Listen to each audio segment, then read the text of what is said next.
요즘은 이 북한의 핵무기보다도 신종 코로나 바이러스가 더 무서운 것 같습니다. 그런데 실제로는 핵무기가 바이러스와 비교할 수 없이 훨씬 더 강력하고 파괴적입니다. 전에 프랑스가 핵무기를 가지려고 했을 때 미국이 외교 단절까지 경고를 하면서 반대를 했는데 결국 프랑스는 핵무기 보유국이 되었습니다. 왜냐하면 핵무기를 보유했느냐 그렇지 않느냐 하는 것이 국가 간의 파워 싸움에서 결정적인 요인이기 때문입니다. 북한이 미국에 대해서 큰 소리를 치고 미국도 북한의 눈치를 보는 이유가 핵무기 때문입니다. 세상에서는 힘을 가져야 주도권을 갖고 원하는 대로 할 수 있습니다. 그런데 온 우주 가운데 가장 큰 능력을 가진 분이 하나님입니다. 그래서 하나님께서 원하신 대로 원하신 뜻대로 모든 것을 할 수 있습니다. 바울은 에베소서 앞부분에서 성부 하나님과 성자 하나님과 성령 하나님이 우리의 구원을 위해서 하신 일을 이렇게 말하면서 찬양을 했습니다. 그런 후에 지난주에 살펴본 대로 에베소 성도들을 위해서 기도합니다.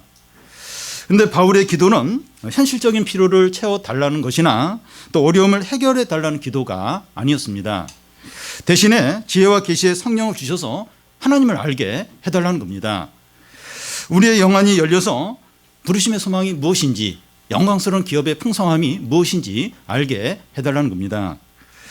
하나님께서 우리를 부르신 소망이 무엇인가 하면 영광스러운 기업의 이 풍성함을 얻는 겁니다. 이 소망이 가능하려면 하나님의 능력이 있어야 합니다. 그래서 우리의 마음의 눈이 열려서 하나님의 지극히 크신 능력을 알게 해달라고 구하는 겁니다. 그리고 바울은 그 에베소 성도들을 위해서 하나님의 능력을 구하지 않고 있습니다. 이미 그들 가운데 역사하고 계시는 하나님의 지극히 크신 능력을 알게 해달라고 구하고 있습니다. 우리 에베소 성도들에게 하나님이 능력을 달라고 이것을 구하는 것이 아니라 이미 그들 가운데 역사하고 있는 하나님의 능력을 알게 해달라고 이제 구하는 겁니다. 무슨 말인가 하면 우리가 예수님을 믿으면서부터 하나님의 크신 능력이 우리와 함께하고 있다는 겁니다. 문제는 우리가 그것을 알지 못하고 살아가고 있는 겁니다. 어려움이나 고난 가운데 있을 때는 하나님의 능력을 구하고 그 어려운 가운데서 나타나는 하나님의 능력을 이제 경험하면서 하나님의 능력이 있구나 그때 그렇게 느끼고, 어려움이 없을 때는 평소에 하나님의 능력에 대해서 모르고 그렇게 사는 것이 아닙니다. 우리가 예수님을 믿은 이후부터 매일의 삶 가운데서 하나님의 능력이 함께 한다는 겁니다. 그것을 알게 해달라고 이제 구하는 겁니다. 하나님의 능력이 항상 우리 함께 하는 것을 알게 해달라고 구하고 있습니다. 먼저 이 하나님의 능력이 실제적인 예입니다. 이 프로야구나 프로농구 경기를 TV로 볼 때 이 감독들을 보면 이 카리스마가 넘치고 멋있게 이렇게 보이는데 이 파리 목숨이라는 말이 있습니다. 성적이 나쁘면 구단과 2년 혹은 3년 계약을 했더라도 시즌 도중에 경질되는 경우가 자주 있습니다. 이 감독의 능력은 말로는 안 되고 성적으로 이제 나타나야 하기 때문입니다. 하나님의 능력이 얼마나 크신지 그 19절을 다시 보면 그의 힘의 위력으로 역사하심을 따라 그 능력의 지극히 크심이 어떠한 것을 너희로 알게 하시기를 구한다고 말씀합니다. 하나님의 능력은 세상의 모든 능력을 초월한 최상급의 능력입니다. 하나님의 능력이 최고의 능력인데 실제로 나타나야 합니다.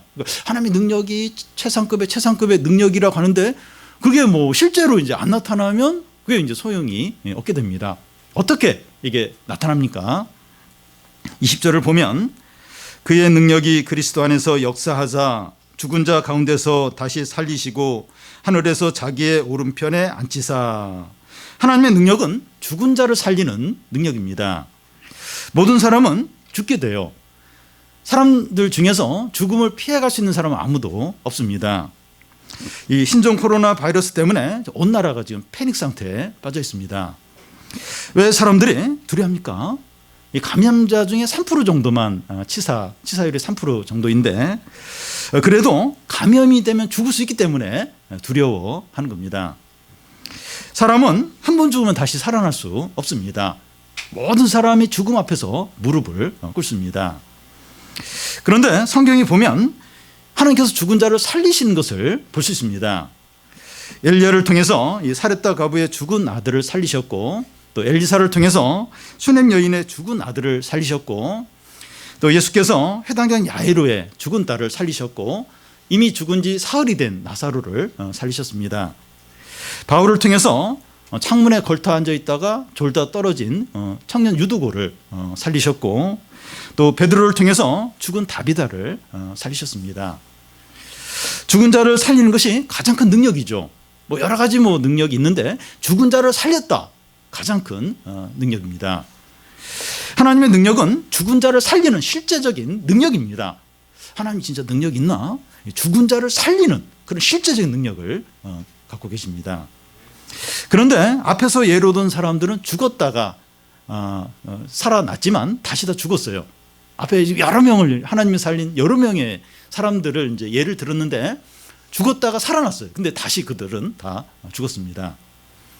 근데 여기서 에베소서가 말하는 이 죽은 자 가운데서 다시 살리시고 하는 것은 앞에 예들과 본질적으로 다릅니다. 하나님은 완전히 죽은 예수 그리스도를 다시 살리시고 다시 죽게 하지 않으셨습니다. 죽었다가 다시 살아난 정도가 아니라 죽음을 이기고 죽음을 초월했어요. 죽음의 권세를 깨뜨린 겁니다. 그런데 하나님께서 예수 그리스도를 죽은 자 가운데서 달리 살리신 것은 우리도 죽은 자 가운데서 다시 살리신다는 그런 의미가 함께 있습니다. 만일 우리가 그리스도와 함께 죽었으면 또한 그와 함께 살 줄을 믿는다는 겁니다. 우리가 그의 죽으심과 같은 모양으로 연합된 자가 되었으면 그의 부활과 같은 모양으로 연합된 자가 된다는 겁니다. 그와 함께 이렇게 함께 이제 연합된 자가 되어서 죽었다 하면 그와 함께 연합된 자가 되어서 함께 부활을 한다는 겁니다. 하나님께서 그리스도에게 행하신 일은 우리에게 동일하게 일어납니다. 마치 결혼하는 것과 같은데 이게 결혼하면 이렇게 남편의 어떤 지위에 따라서 이 부인의 지위도 함께 올라가요. 그러니까 별개가 아니라 함께 어떤 그 배우자의 어떤 그 변화가 함께 이제 또 다른 배우자가 그걸 함께 누리게 이제 되는 것 같습니다. 그러니까 우리가 예수님을 믿으면서 예수님과 우리가 연합이 됐어요. 하나로 연합이 됐어요. 그래서 예수님께 일어나는 모든 일이 우리에게 동일하게 일어나는 겁니다. 여러분, 사람들이 가장 두려워하는 것이 죽음입니다. 모든 염려와 두려움의 그 바닥에 그 밑에 깔려 있는 게 죽음입니다.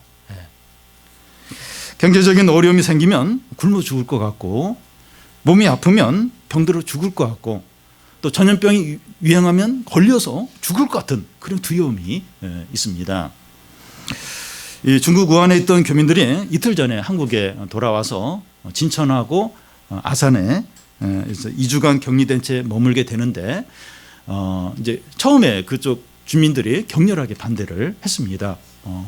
그러니까 객관적으로 보면 이렇게 격리돼 있기 때문에 이렇게 감염될 가능성도 없고, 또 같은 국민인데 그렇게 할 수가 있는가? 그렇게 했는데, 물론 이제 지금은 잘 환영해서 잘 지금 받아줬지만, 그러니까 사람들 마음속에 어떤 죽음에 대한 두려움이 있는 거예요. 무슨 경제적인 어떤 손해, 그것도 이제 이렇게 반대하는 이유도 있지만, 이 죽음에 대한 두려움 때문에 그렇게 처음에 격렬하게 반대를 한 것이죠. 빌립보서에 보면 이 바울은 죽음에 대해서 진지하게 고민하는 것을 볼 수 있습니다. 그는 로마 감옥에 있는데 죽음과 삶 사이에 자기가 끼어 있다고 말하면서 죽음과 이 삶이 한 발자국 그렇게 가까이 있다고 말했습니다. 그러면서 바울이 전심으로 원하는 것을 말하는데 자기가 죽어서 그리스도와 함께 있는 거라는 겁니다. 더 이상 무거운 짐과 고통과 수고가 없는 영원한 안식을 누리고 주님과 함께 영광스러운 교제와 기쁨과 사랑을 나누고 싶다는 거예요. 바울이 진짜 원하는 건 죽어서 그리스도와 함께 이 사랑과 기쁨과 영광의 교제를 나누는 것을 진짜 바울은 이제 원했습니다. 성도에게 죽음은 영원한 영광과 기쁨과 안식의 세계로 들어가는 입구입니다. 여러분, 이 그리스도인 죽음이 영광스럽고 복된 이유가 무엇입니까? 죽음은 슬픈 거예요. 안 좋은 건데 이 성도의 죽음은 영광스러워요. 복돼요. 축복된 거예요. 그 이유가 무엇입니까? 하나님의 능력 때문입니다. 하나님의 지극히 크신 능력이 우리와 함께 하기 때문에 죽음도 영광이 되고 은혜가 된다는 겁니다. 그런데 하나님의 능력은 성도의 죽음에서만 나타나는 것이 아니라 성도의 전 삶 가운데서도 나타납니다.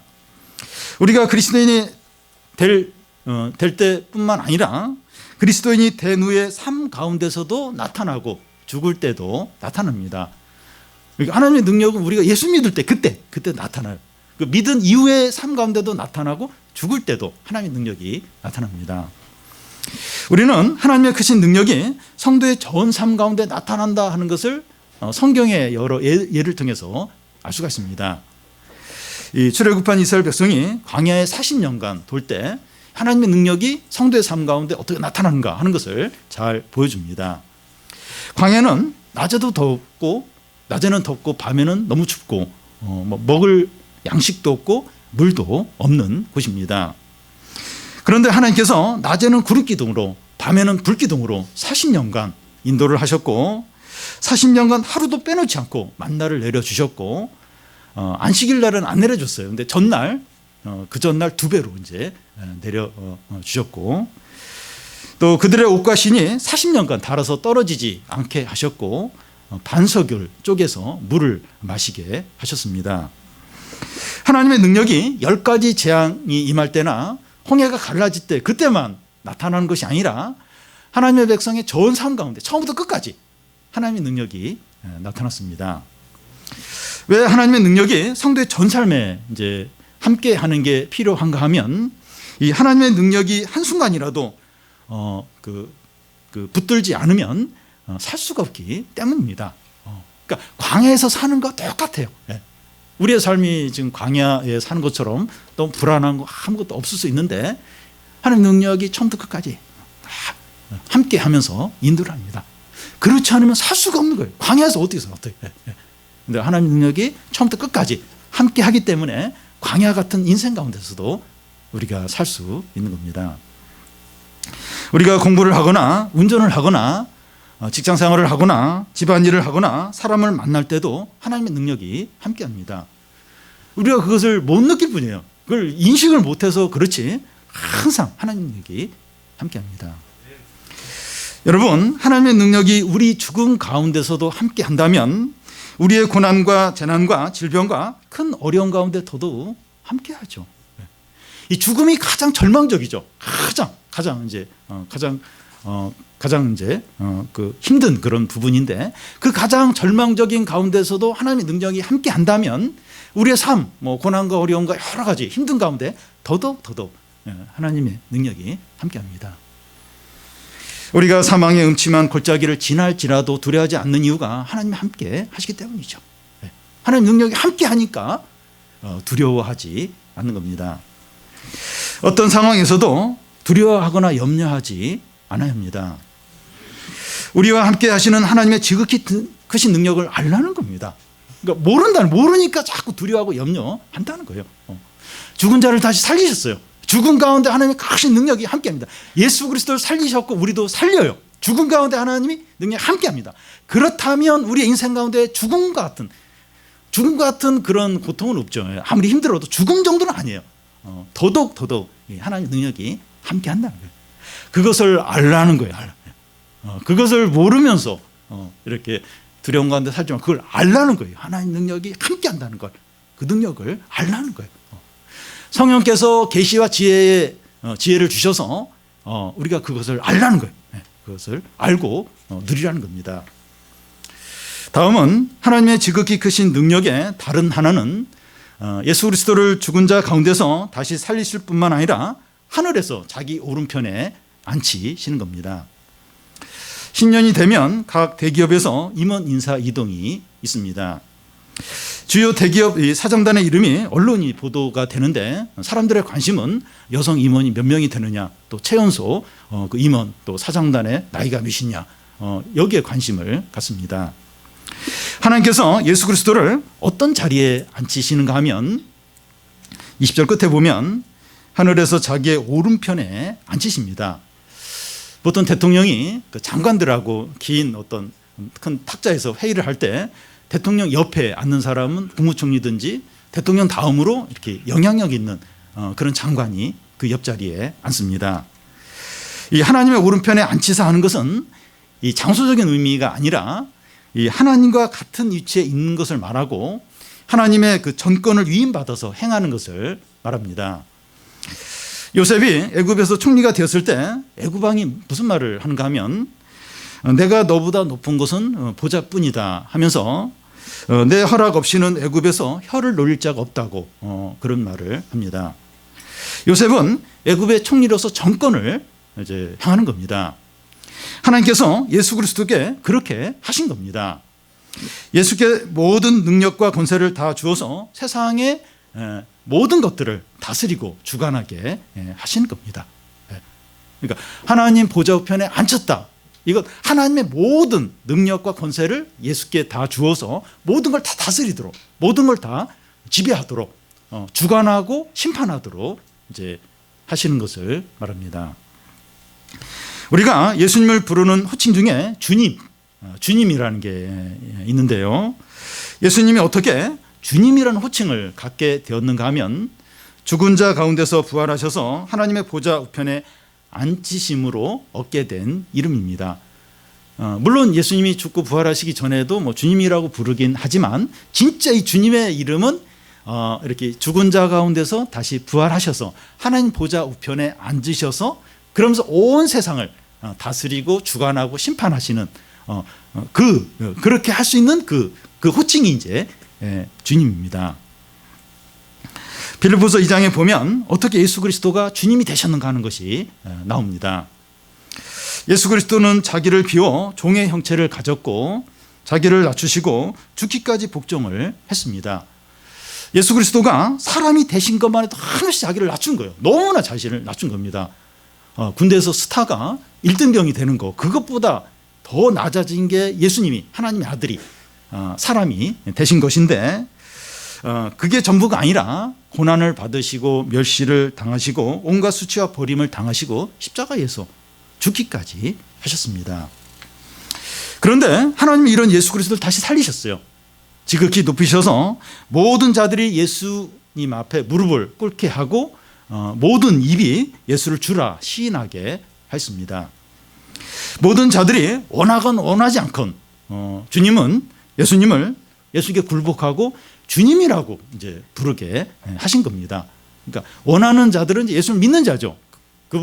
그런 자들은 기쁨으로 이제 예수님을 주님이라고 부르고, 근데 예수님을 인정하고 싶지 않고 대적한 그런 자들은 억지로 어쩔 수 없이 무릎을 꿇으면서 주님이라고 고백하게 하시는 겁니다. 바울은 이게 어떻게 가능하다고 말합니까? 어떻게 죽은 자를 살리고 어떻게 하늘 보좌 우편에 앉혀서 모든 사람들이 모든 존재가 예수께 주라고 이렇게 시인하게 이게 어떻게 가능하다고 말합니까? 하나님의 지극히 크신 능력 때문입니다. 하나님의 크신 능력이 죽으신 예수 그리스도를 다시 살리실 뿐만 아니라 지극히 높이시고 모든 사람들이 그 앞에서 무릎을 꿇게 하신 겁니다. 근데 여기서도 하나님의 능력이 우리와 함께합니다. 지금 이런 문제를 지금 다루고 있는데 여기서도 하나님의 능력이 우리와 함께합니다. 이게 무슨 말인가 하면 하나님께서 예수 그리스도를 지극히 높이신 것처럼 우리도 지극히 높인다는 겁니다. 그러니까 하나님 예수 그리스도를 지극히 높이셨어요. 지극히. 근데 우리도 그렇게 지극히 높인다는 겁니다. 다시 말해서 그리스도를 하나님 보좌 우편에 앉히신 것처럼 우리도 하나님 보좌 우편에 앉힌다는 겁니다. 우리는 이것이 이해가 안 되고 불가능하게 여겨지는데 성경은 분명히 그렇다고 말씀해요. 제가 그런 말을 하는 것도 아니고 우리의 소망사항도 아니고 성경이 분명히 그렇다고 말씀합니다. 여러분 바로 옆에 에베소서 2장 그 6절을 보면 함께 일으키사 그리스도 예수 안에서 함께 하늘에 앉히시니, 하늘이 어디입니까? 하늘 보좌 우편이죠. 우리를 그리스도와 함께 죽은 자 가운데서 일으키시고 그리스도와 함께 하늘에 있는 하나님 우편에 앉히신다는 겁니다. 여러분 현재 우리의 몸이 약하고 질병 가운데 있고 또 우리의 사회적인 지위가 알바 계속 알바하는 인생이고, 비정규직이고, 회사에서 말단이고 낮을 수 있어요. 참 이렇게 비천할 수 있습니다. 그런데 우리의 진정한 지위는 하늘의 하나님 우편이라는 겁니다. 세상적으로 보면 너무 낮아요. 너무 좀 비참할 수 있는데, 우리의 진정한 지위, 진정한 위치는 하늘의 하나님 보좌 우편이라는 겁니다. 이것이 사실이라면 우리는 최고의 자존감을 가져야 됩니다. 이 세상에서 최고의 이 자존감을 가진 사람을 고른다면 기원전 1세기 율리우스 가이사르, 영어 이름은 시저라고 부르는 사람입니다. 시저는 오늘날 우리가 사용하는 양력, 달력을 처음으로 이렇게 사용하게 한 그런 정치인이고, 전쟁에서 이긴 후에 왔노라 보았노라 이겼노라 하는 아주 유명한 말을 남기고, 본인이 암살 당할 때는 브루투스 너마저 이런 또 유명한 말을 남겼습니다. 이 시저는 남을 이제 복수하려고 하거나 화를 내지 않는 것으로 또 유명한데요. 그 이유는 이 복수를 한다는 것은 수준이 비슷한 사람 사이에서 이루어지게 되는데, 시저는 자신이 다른 모든 사람보다 우월하기 때문에, 너무나 월등하기 때문에 복수를 하거나 화를 내지 않았다고 합니다. 비슷해야만 복수를 하고 미워하고 화를 내는데, 본인은 너무 월등하다는 거예요. 모든 사람보다 너무 월등하고 훌륭하기 때문에 복수할 그런 의미를 못 찾겠다는 거예요. 화를 내야 될 이유를 모르겠다는 겁니다. 이 정도면 최고의 자존감을 가졌다고 할 수 있습니다. 그런데 이 시저의 자존감은 자기 자랑과 자기 환상과 자기 도취에서 나온 것입니다. 그러니까 참 시저가 훌륭한, 아주 대단한 그런 부분이 많은데, 또 이렇게 뒤집어 보면 그의 사생활을 보면 이렇게 아주 문란한 그런 게 많아요. 그러니까 이런 우월감이 그냥 자기 자랑에서 이제 나온 겁니다. 이와 같이 사람들의 어떤 자존감, 사람들도 이제 자존감을 가지고 있는데, 사람들의 자존감은 학벌이나 외모나 사회적인 지위나 많은 재산에 기초를 두고 있습니다. 근데 이런 것들은 일시적이에요. 이 변질되고 사라질 것들입니다. 그러니까 사회적인 지위에 자신의 자존감을 둔 사람은 지위가 이제 높을 때는 자존감이 높은데, 무슨 검찰 수사가 들어오면서 그 지위를 이제 이렇게 빼앗길 것 같으면 그걸 견디지 못하는 거예요. 아니 그 지위에 내려와도 또 다른 인생을 살 수 있는데, 그걸 견디지 못하고 극단적인 선택을 하기도 하죠. 많은 재산에 자신의 이렇게 그 자존감을 두는데, 이렇게 부도가 나면서 재산이 없어지면 그냥 그 자존감이 그냥 땅으로 떨어져 버리죠. 그래서 이런 것들은 다 헛된 거예요. 이런 근거들은 다 헛된 것들입니다. 그런데 우리는 참된 근거의 자존심을 가진 자들입니다. 진실되고 영원하고 하나님이 행하신 일에 근거를 둔 자존심을 가지고 있습니다. 우리야말로 진정한 최고의 자존심을 가진 자들입니다. 하나님께서 행하신 영원한 참된, 거기에 딱 근거를 둔 진정한 이 자존심을, 최고의 자존심을 가진 자들이죠. 우리가 얼마나 존귀하고 복되고 영광스러운 자들인지 모릅니다. 우리가 얼마나 복된가, 얼마나 존귀한 자인가, 얼마나 영광스러운 자들인지 모릅니다. 그래서 우리는 수입이 줄어들고 또 사업이 잘 안 되고 실직하는 것을 너무 두려워하지 않아야 됩니다. 이제 남자 가장들 같은 경우 실직을 두려워하는데, 이제 경제적으로 어려워지는 것 때문에 두려워한다기보다도, 물론 그것이 크긴 하지만 이제 직장을 잃음으로 존재감이 사라지는 겁니다. 자존감이 낮아지는 거예요. 그걸 이제 사람을 더 두렵게 만들고 낙심하게 만드는 겁니다. 근데 혹 그런 일이 있다 할지라도 두려워하지 않아야 합니다. 신앙생활을 하면서 손해보고 어려움을 당하는 것에 대해서 너무 속상해하지 않아야 됩니다. 내가 왜 신앙 때문에 이런 대우를 받아야 되는가, 왜 이런 손해를 받는, 너무 속상해하지 않아야 합니다. 하나님의 능력이 우리가 낮아진 만큼 높이시고, 우리가 잃어버린 것만큼 얻게 하시고, 우리가 수치를 당한 것만큼 영광스럽게 하시기 때문입니다. 우리가 그리스도 안에 있기 때문에 하나님의 크신 능력이 이 모든 것을 가능하게 하기 때문이죠. 능력이 이걸 다 가능하게 다 회복시키고 또 채워주고 높이세요. 하나님 능력이 다 그걸 가능하게 이제 하십니다. 사도행전에 보면 이 바울은 왕과 귀족들 앞에서 쇠사슬에 묶여서 재판을 받으면서 무슨 말을 하는가 하면 당신들이 내가 쇠사슬에 묶인 거 외에는 다 나와 같이 되기를 원한다고 말했습니다. 내가 지금 죄수 신분 그것까지 나를 담기는 원하지 않는다는. 근데 당신들 그 왕이고 귀족이고 그 군대 중에 고위급 장교들 그 장군들 그 앞에서 당신들이 다 나처럼 되기를 원한다고 그렇게 당당하게 이야기를 했습니다. 우리가 어떤 처지에 있든지 어떤 상황에 있든지 최고의 자존감을 가져야 됩니다. 우리가 이런 자존감이 너무 없습니다. 너무 외적인 그 이렇게 뭐 어떤 사회적인 지위나 경제력이나 또 뭐 연봉이나 또 뭐 학벌이나 이런 걸로 인해서 너무 이렇게 위축이 돼 있고 열등감 가운데 빠져 있는 경우가 많습니다. 뭔가 이렇게 뭘 잘 되면 그때는 좀 이렇게 자존감이 회복이 되는데 그게 없으면 너무 이제 주눅이 들어져요. 너무 이제 이렇게 열등감 가운데 빠져 있는 겁니다. 근데 그렇지가 않은 거예요. 그렇죠. 우리야말로 최고의 자존감, 자부심, 자신감, 확신을 가져야 될 자들인 겁니다.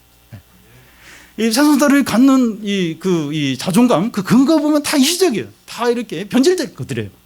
근데 우리는 진짜 참되고 영원한, 그 높이로 이야기하면 최고로 높은 자리에 있는 자들이죠. 우리에게 이 자존감, 자부심, 그리고 자신감, 확신이 회복되는 게 얼마나 필요한지 모르겠어요.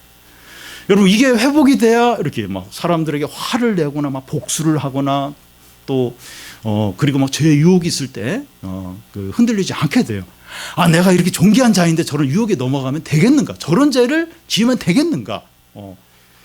아까 카이사르 시저 예를 들었는데 막 생활이 굉장히 문란해요. 공적으로는 대단한데 사생활은 굉장히 문란한 상황을 했습니다. 노마 시대가 그때 그랬어요. 공적으로만 잘하면 사생활은 어떻게 하든지 그냥 다 부인하는.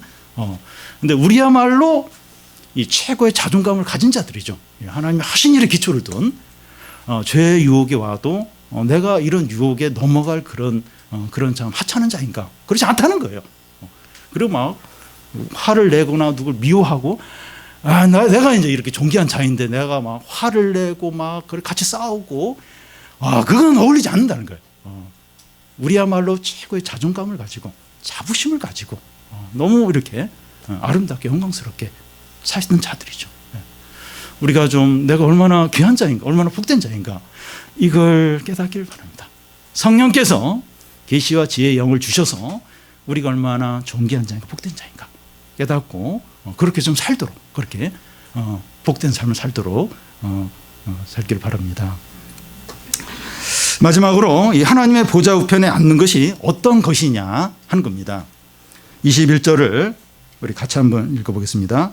모든 통치와 권세와 능력과 주권과 이 세상뿐 아니라 오는 세상에 일컫는 모든 이름 위에 뛰어나게 하시고. 중국 공산당이나 이 북한 공산당을 보면 서열이 이제 다 매겨져 있습니다.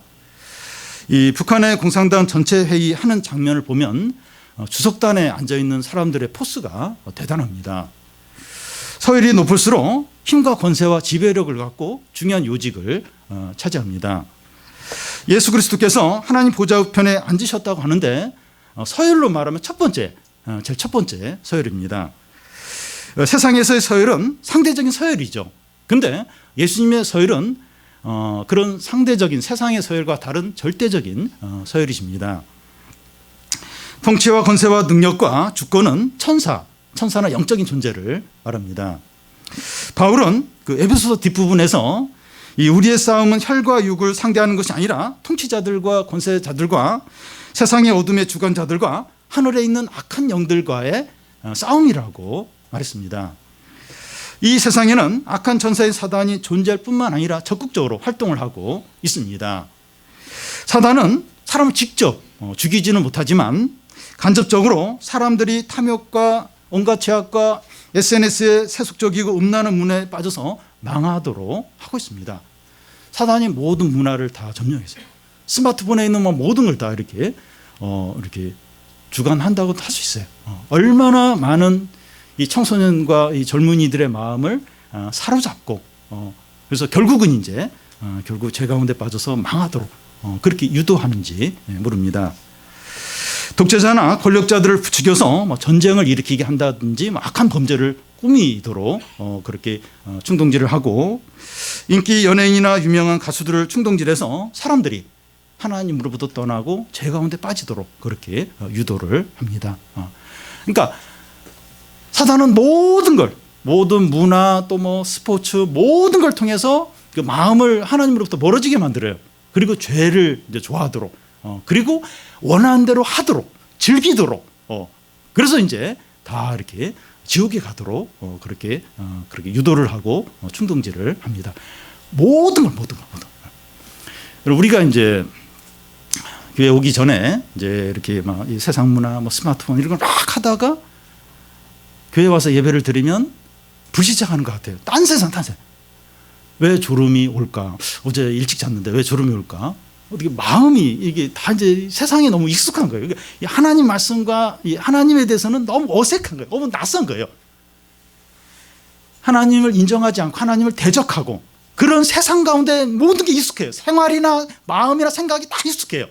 그랬다가 갑자기 주일날 11시 예배 드리면서 하나님 말씀을 들으니까 너무 어색해요. 낯선 거예요. 싫은 거예요. 내 안에서 거부감이 생기는 겁니다. 한국말인데도 너무 졸린 거예요. 너무 지루한 거예요. 싫은 거예요.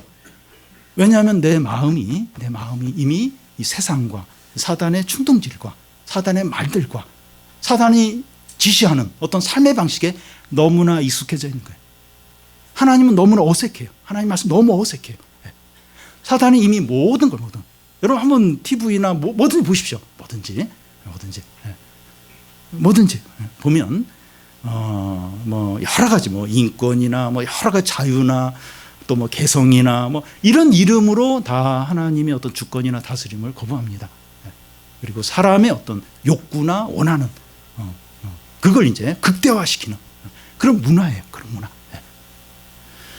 그래서 사단이 우는 사자처럼 산길절을 찾습니다. 사단이 얼마나 적극적으로 사람들을 죄 가운데 빠지고 하나님으로부터 멀어지게 만들고 떼어놓으려고 애를 쓰는지 모릅니다. 사단은 쉬는 적이 없어요. 그리고 얼마나 열정을 가지고 성실하고 그리고 막 이렇게 그 사람들을 유혹하는 데 있어서 아끼지 않아 전적으로 투자를 합니다. 그 드릴라를 통해서 삼손을 이렇게 쓰러뜨리려고 할 때 막 은을 막 아끼지 않아요. 돈을 막 거액을 막 투자를 하면서 사단이 넘어지도록 죄 가운데 빠지도록 그렇게 이제 하는 것을 이제 볼 수 있습니다. 그런데 하나님은 이런 악한 영인 사단과 선한 영인 천사와 또 세상의 인군들과 통치자들 위해 그리스도를 뛰어나게 하셨습니다. 하나님께서 예수 그리스도를 모든 이름 위에 뛰어나게 하셨다는 겁니다. 여기서 이름은 그 영어 성경에 보면 타이틀로 되어 있습니다. 이름 자체가 파워이고 브랜드입니다. 광고를 할 때 누구의 이름으로 광고하느냐에 따라서 광고의 결과가 큰 차이가 있습니다. 음식과 관련해서는 백종원이나 이영자 씨를 이제 광고로 쓰면 대박이 날 가능성이 많습니다. 대학 이름도 브랜드예요. 파워예요. 그래서 왜 사람들이 이렇게 명문대를 가려고 하는가 하면 이게 파워가 있기 때문에 그 대학에 다니면 파워가 있기 때문에 그게 브랜드이기 때문에 그 명문대를 가려고 하는 거죠. 대기업의 이름들 뭐 LG, 삼성, 현대 다 브랜드고 파워입니다. 어떤 현대자동차 또 뭐 LG 그 뭐 TV 또 삼성 핸드폰 다 브랜드고 다 파워를 갖죠. 국가 이름도 브랜드고 파워입니다. 메이드 인 USA, 메이드 인 자팬, 메이드 인 저먼 다 이게 다 파워를 가져요. 다 이게 브랜드입니다. 해외 유럽 프로 축구팀 뭐 바르셀로나, 레알이나 그 바르셀로나에 그게 그 이렇게 새겨져 있는 그 티가 10만 원이 넘어요. 티 한 장에 10만 원이 넘어요. 왜냐하면 그 바르셀로나 그 이름, 그 이름이 브랜드고 파워이기 때문에 그런 것이죠. 사람들은 옷이나 신발이나 화장품을 살 때 브랜드를 찾습니다. 싸다고 해서 그걸 안 사요. 이 브랜드. 어느 샤넬이나 구찌나 이런 거 뭐 최고의 고가죠, 고가. 예. 그래도 사요. 왜냐하면 그게 브랜드. 그러니까 그걸 찾습니다. 이름 자체가 파워이고 브랜드입니다. 그런데 예수 이름은 어느 이름보다 뛰어납니다. 예수 이름은 태양과 같아요. 어두운 밤에는 이 작은 불빛이나 가로등불이 환하게 비춰져요. 근데 아침이 되어 태양이 뜨면 이 가로등불이 켜져 있어도 그 가로등불의 존재감이 없습니다. 그게 뭐 불이 켜져 있는지 느껴지지 않을 정도로 아무런 영향력을 행사를 못합니다. 예수 이름은 태양빛과 같습니다. 예수 이름 앞에 모든 이름이 빛을 잃어버려요. 무력하게 돼버립니다. 세상에 대단한 이름들이 많아요. 인기 있는 그게 많아요. 그런데 예수 이름 앞에서는 빛을 잃어버려요. 아주 무력하게 되어버립니다. 학벌이든지 대기업이든지 국가의 어떤 이름이든지 다른 그게 그냥 빛을 잃어버립니다. 예수 이름에 가장 큰 권세와 능력과 위엄과 영광이 있습니다. 우리는 예수 이름보다 다른 이름을 더 의지하거나 신뢰하거나 두려워하지 않아야 됩니다. 어떤 사람, 예를 들어 이 높은 지위에 있는 자나 큰 부자나 인기 있는 사람을 예수님보다 더 의지하지 않아야 돼요. 근데 그러기가 너무나도 쉽습니다. 참 대단한 사람들 많아요. 참 유명한 사람들 많아요. 그 사람들을 이제 예수님 이름보다 더 이렇게 의지하고 더 이렇게 자랑하고 그럴 수 있는데 그러지 않도록 연예인이든지 스포츠 스타든지 정치인이든지 어느 누구도 예수 이름보다 더 의지하거나 자랑하지 않도록 해야 하고, 다른 어떤 것들 학벌이나 부동산이나 직장이나 인기를 예수님 이름보다 더 높이거나 의지하지 않아야 됩니다. 근데 그게 쉽지가 않아요. 대학 이름, 그러니까 예수 이름보다도 대학 이름, 그리고 어떤 취업을 하는 사람은 어떤 기업 이름, 또 다른 어떤 유명한 또 그런 것들을 더 재산이나 재산 이런 돈 이런 걸 예수님보다 더 높이기가 쉬워요. 여러분, 이 세상에서는 예수 이름 안 알아줍니다. 안 알아줘요. 그래서 우리 자신도, 예수님 믿는 우리 자신도 예수 이름을 부끄럽게 여겨요. 이렇게 다른 사람이 내가 그리스도인이라는 것을 알기를 싫어합니다. 그런데 다른 어떤 내 자랑거리가 있다면 그건 사람들이 알아주기를 원해요. 학벌이나 다른 외모나 다른 거 그런 건지 사람들이 알아주기를 원하죠. 그러니까 믿는 우리 자신조차도 이 예수 이름을 그렇게 높이고 대단하게 여기고 그렇게 안 여긴다는 거예요. 세상은 더더욱 그래요. 더더욱 대단한 이름들 많고 그 이름을 높이고 의지하지 예수 이름을 잘 이렇게 높이지 않습니다. 근데 그렇게 하지 않도록 하는, 그게 사람이든지 무엇이든지 예수 이름보다 더 의지하고 신뢰하지 않도록 하라는 겁니다. 성전에 올라가던 베드로와 요한이 구걸함에 걷지 못한 장애인에게 내게는 은과 금이 없지만 나사렛 예수의 이름으로 일어나 걸으라고 외쳤습니다. 그런데 현대의 성도들은 그리고 교회들은 은과 금이 많이 가짐으로 나사렛 예수 이름을 잘 부르지 않습니다. 교회도 건물도 좋고 그리고 또 이렇게 사회적인 지위와 또 부를 가진 그런 교인들이 많이 교회에 들어오면서 은금은 많아졌어요. 근데 그만큼 나사렛 예수 이름 안 불러요. 은금이 많아지면서 나사렛 예수는 안 부릅니다. 그걸 의지를 안 해요. 은금을 의지하는 겁니다. 나사렛 예수, 그러나 나사렛 예수 이름이 가장 큰 권세이고 또 힘이죠. 힘입니다. 예수 이름이 최고의 능력과 영광과 기쁨입니다. 이 이름이 최고의 브랜드이고 파워죠. 이 이름이, 나사렛 예수 이름이 최고의 브랜드, 최고의 파워입니다. 하나님 우리에게 이 이름을 줬어요. 이 이름을 주고 이 이름을 의지하고 이 이름을 사용하도록 하셨습니다. 그런데 문제는 사용을 안 해요. 안 하고 오히려 부끄럽게 여길 때가 너무나도 많다는 겁니다. 오히려 다른 이 세상에서 알아주는 인기 있는 매력적인 대단해 보이는 그 이름을 자꾸 의지해요. 그 이름이 없는 것에 너무나도 힘들어하는 거예요. 나사렛 예수 이름, 최고의 브랜드, 최고의 파워, 최고의 영광, 이 이름을 줬는데 이 이름을 의지를 안 해요. 오히려 부끄럽게 여긴다는 겁니다. 그래서 성도들 가운데, 교회 가운데 마비되어 있고 죽어 있는 자 같은 그런 안진뱅이들이 일어나는 그런 기적들이 안 나타나는 겁니다. 사람이 변화하고 회복이 되고 구원을 받고 응답이 나타나고 하나님 영광이 나타나고 부흥이 잘 안 나타나는 거예요. 왜냐하면 이 나사렛 예수의 이름이 이 최고의 이 브랜드인데 이걸 신뢰를 안 해요. 의지를 안 합니다. 세상의 이런 이름들, 세상의 인기는 그걸 더 신뢰하고 의지하니까 은금은 많아지지만 마비되었고 죽어있던 게 살아나고 회복이 되고 하나님의 영광이 나타나고 생명의 역사가 나타나고 사람이 변화되고 부흥은 나타나지 않는 겁니다. 은금은 그게 안 돼요. 나사렛 예수 이름만 되는데 그 이름을 신뢰하지 않으니까. 근데 주님이 우리에게 이 이름을 줬어요. 나사렛. 이 브랜드 최고의 파워인데 이거 의지해라. 이거 가지고 사용해라. 이 이름 가지고 나에게 나와서 구하라. 그러면 하나님의 능력과 생명의 역사와 부흥을 주겠다고 그렇게 말씀하십니다. 사용하라는 게 사용. 여러분 우리 자신 한번 보십시오.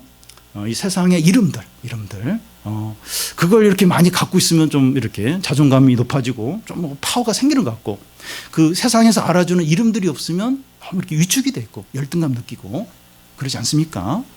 그렇지 않다는 거예요. 그렇지 않다는 거예요. 그 이런 이름들은 뭐 잠깐 이 나사렛 예수 이름은 진정한 이름이죠. 예. 우리 성도들에게 또 우리 교회에 제일 필요한 게 나사렛 예수 이름이에요. 그 이름 의지하고 자랑하고 이 이름을 좀 자랑하면 좋겠어요. 저도 좀 솔직히 말해서 이렇게 예수 이름을 좀 이렇게 자랑을 하지 못했습니다.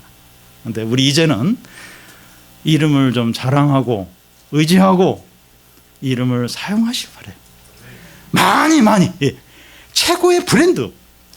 우리 샤넬이나 구찌 하면 자랑하고 있잖아요. 그 백이나 옷이나 향수. 향기 좋은데 어디 거야? 샤넬이야, 샤넬. 가방 뭐 구찌거든. 자랑스러워 하잖아요. 근데 진정한 자랑, 진정한 파워, 최고의 브랜드. 세상 사람들은 비웃어요. 조롱해요. 그래도 니들이 몰라서 그렇지. 이게 최고거든. 이게 최고 브랜드거든. 나사렛 예수 이름. 그래서 자랑하면 좋겠어요. 의지하고 이 이름을 좀 사용하십시오. 자존감을 좀 회복하면 좋겠어요. 너무 이렇게 위축이 돼, 위축이. 너무 이렇게 외적인 게 이제 부족하다고 없다고 너무 위축이 돼 있어요. 자신감, 확신을 가지고. 예수의 이름의 영광과 권세는 그 22절 중간에 보면 이 세상뿐만 아니라 오는 세상에도 그러하다는 겁니다. 이 세상이란 지금 현 세대를 말하고 오는 세상이란 예수님의 재림 후를 말합니다. 지금 세상에서 유명하고 힘있고 영향력을 갖는 사람이나 국가나 기업이나 유행이나 물건은 예수님이 재림하시면 다 빛을 짓고 쓰레기로 바뀌게 됩니다. 지금 대단한 게 많아요. 대단한 우리의 마음을 빼앗고 부러워하고 그게 너무나도 많아요. 대단해 보이세요. 대단해. 좀 훌륭해 보이고 그렇지만 예수님이 다시 오실 때 빛을 싹 잃어버려요. 쓰레기로 바뀌게 됩니다. 그 실체가 드러나는데 거기에 온갖 썩은 음식 쓰레기, 시체 썩은 그게 온갖 있는 게 드러나면서 악취가 진동을 할 것입니다. 이 세상에 있는 모든 것이 그래. 지금 대단해 보이는 모든 게 그러합니다. 일시적이에요. 변질돼요. 사라질 것들입니다. 여러분 안 그래요? 안 그렇습니까? 사회적인 지위, 우리 정치인들 보면 대단하죠. 지금 힘이 있을 때는 그게 뭐 5년짜리, 뭐 1년짜리 내려오면 뭐 아무것도 아니에요. 외모 중요한데, 외모 중요하게 여기는데 나이를 거스르지 못합니다. 나이를 거스르지 못하고 이게 뭐 돈도 그래요. 재산도 한번 나가려고 하면 못 막아요. 자꾸 사고 터지고 뭐 누구 다치고 병원에 입원하고 이러면서 돈이 나가려고 하면 못 막아요. 눈에 보이는 모든 게 일시적이고 변질되고 사라질 것들입니다. 주님 오시면 다 쓰레기로. 시간이 지나면 점점 빛을 발하는 것들이죠. 그런데 변질되지 않는 참된 게 뭡니까? 예수 그리스도 이런 분입니다. 예수 그리스도 이름은 지금 세상에서뿐만 아니라 앞으로 영원히 가장 빛나고 존귀하고 영광스럽고 능력 있는 이름입니다. 우리가 어떤 처지와 형편에 있든지 그 이름을 찬양하고 의지하고 부르시기를 바랍니다. 여러분 한번 생각을 해보시죠. 돈이냐 학벌이냐 어떤 세상적인 사회지위냐 뭐 외모냐 어떤 사람들의 인정, 이게 진짜 참된가? 이게 영원한가? 그게 영원하고 참되다는 확신이 들면 그걸 붙드시기 바라요. 거기에 헌신하고 그걸 섬기고 아침마다 거기에 절하고 거기에 복을 빌고 그러시 바라요. 믿으려면 확실하게 그 세상 것을 붙으시 바라요. 근데 그게 아니라면 아무리 생각해봐도 이건 변질되고 썩을 것이고 일시적인 거고 참된 건 영원한 건 예수의 이름뿐이라면 예수 이름을 의지를 해야 되죠. 붙들어야 되죠. 자랑을 해야 되죠. 그 이름을 의지해서 하나님께 매일 구해야 되죠. 매일 부르짖고 우리의 모든 필요를 그 이름을 의지해서 구하는 거죠. 그럴 때 어려울 때뿐만 아니라 매일의 삶 가운데서 하나님의 지극히 큰 능력이 함께합니다. 하나님의 은혜와 기쁨과 하나님의 사랑이 넘치게 돼요. 여러분 이게 성도의 삶입니다. 여러분 우리 여러 가지로 많이 힘들어요. 많이 불안합니다. 불안. 우리 40대 50대 남자분들 우리 가장들은 불안해요. 불안해. 직장을 다녀도 불안하고 노후 준비도 뭐 제대로 안 돼 있고 불안이 많습니다. 다 염려가 많아요. 학생들은 학생들대로 너무 힘들어요. 너무 많이 위축이 돼 있고 주눅이 들어 있고 열등감에 빠져 불안합니다. 근데 진정한 게 뭐냐? 진정한 참된 게 뭐냐? 우리는 그 참된 것에 근거를 두고 있고 최고의 자존감을 가진 자들이죠. 우리의 이 존귀함을 붙들고 세상은 조롱하지만 세상은 아무도 알아주지 않지만 이 나사렛 예수의 이름 최고의 브랜드 최고의 파워 이걸 의지하고 구함으로 참 하나님의 능력과 은혜와 사랑과 기쁨을 항상 누리는 매일 누리는 성도들이 되시기를 바랍니다.